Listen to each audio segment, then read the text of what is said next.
crucial to understand when you're dealing with people who thrive on chaos. We were taken off guard by the worst terrorist attack in our history. Meanwhile, the zombie plague keeps spreading.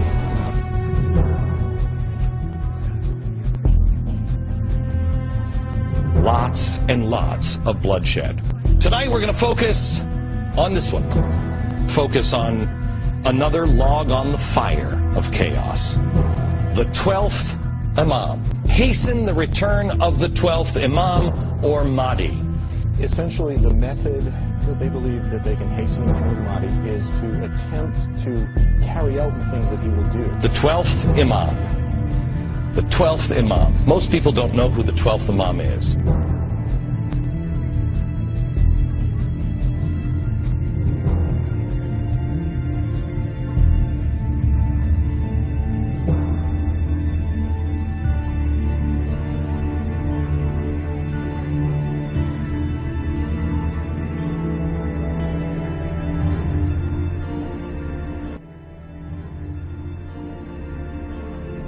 حمله بیگانگان به زمین، برخورد شهاب سنگ، سونامی، انفجار خورشیدی، شیوع بیماری‌های واگیردار، حمله زامبی‌ها و خطر نابودی زمین. اینها به موضوعات محبوب صنعت فیلمسازی جهان در ساخت فیلم، سریال و همچنین مستند تبدیل شدند. موضوعاتی که تا 2 دهه پیش به ندرت در یک فیلم هالیوودی و غیر هالیوودی شاهد آن بودیم. کافی است یک بار فیلم ها و سریال هایی که در این سالها دیده ایم را با هم به سرعت مرور کنیم.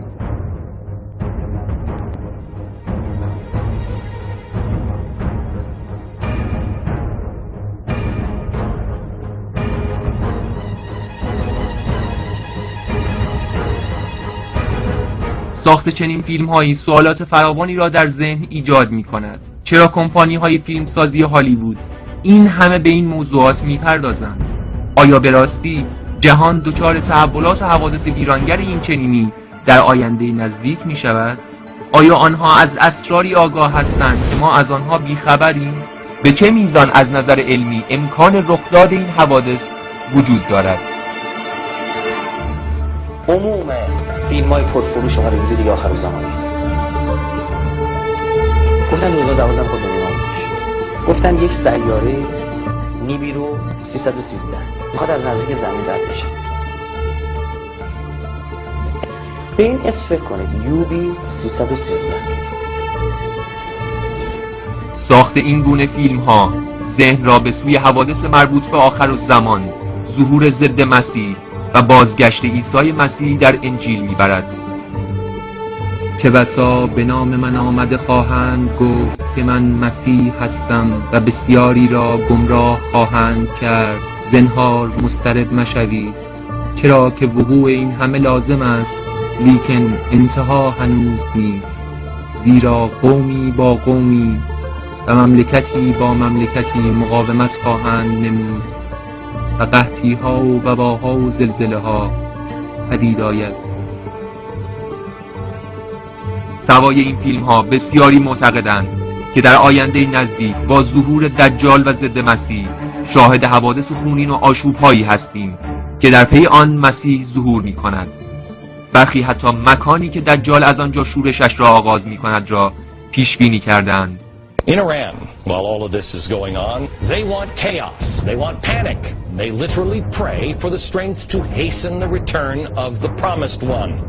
In less than 12 hours, the machines will breach the dock walls. This is Sunni, this is Egypt, this is the Muslim Brotherhood, and this is Shia, this is Iran. These are the two extremes of Sunni and Shia. The Shias believe that only direct descendants of Muhammad should rise and lead the world's faithful. But at its present velocity, it'll reach gate 3 in 12 minutes.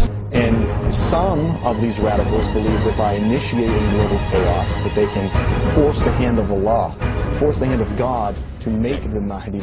The Persians will not stop until the only shelter we will find is rubble and chaos. این صحبت‌ها نوعی ترس و ابهام را در مورد آینده جهان بر انسان مستولی می‌کند.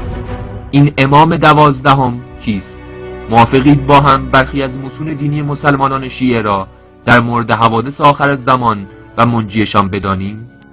اگر از عمر جهان جز یک روز نمانده باشد، خداوند همان یک روز را آنقدر طولانی می کند تا فرزندم مهدی خروج کند.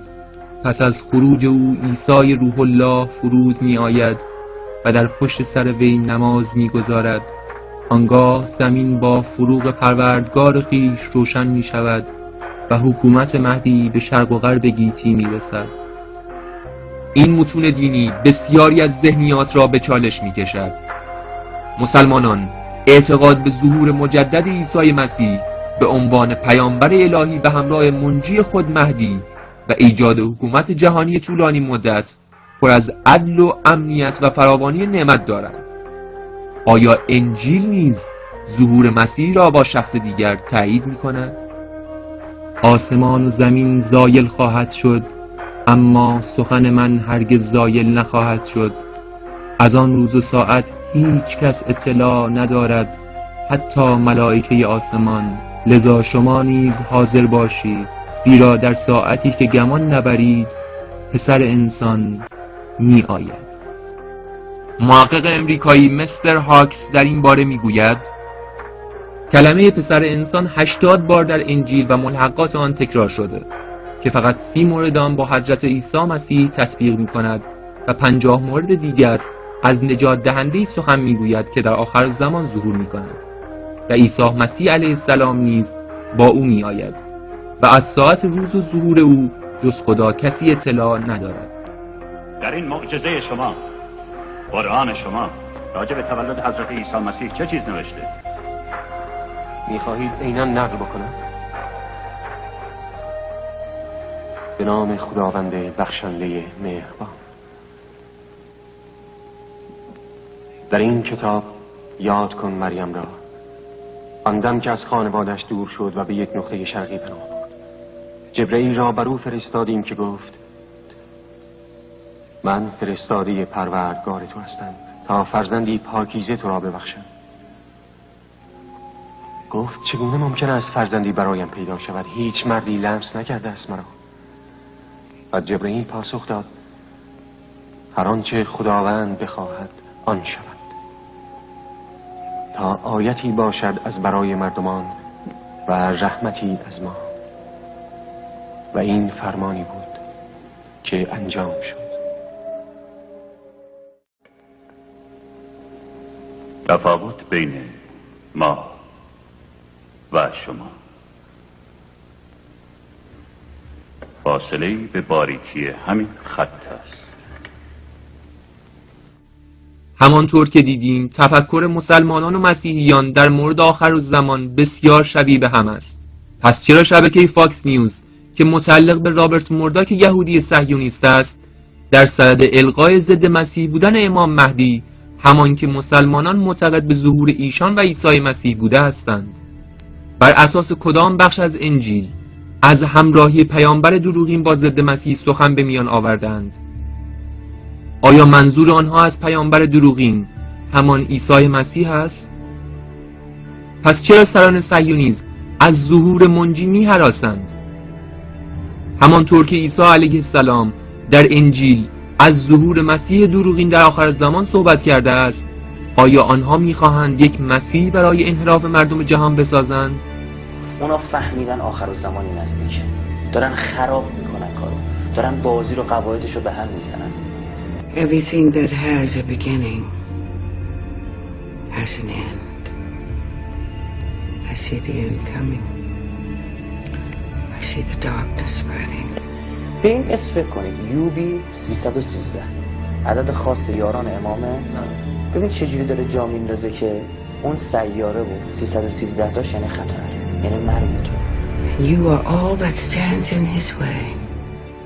میخواد ذهن 2 میلیارد مسیحی رو قبل از این که مسیح واقعی ظهور بکنه نسبت به مسیح واقعی چیکار بکنه؟ بدبین بکنه.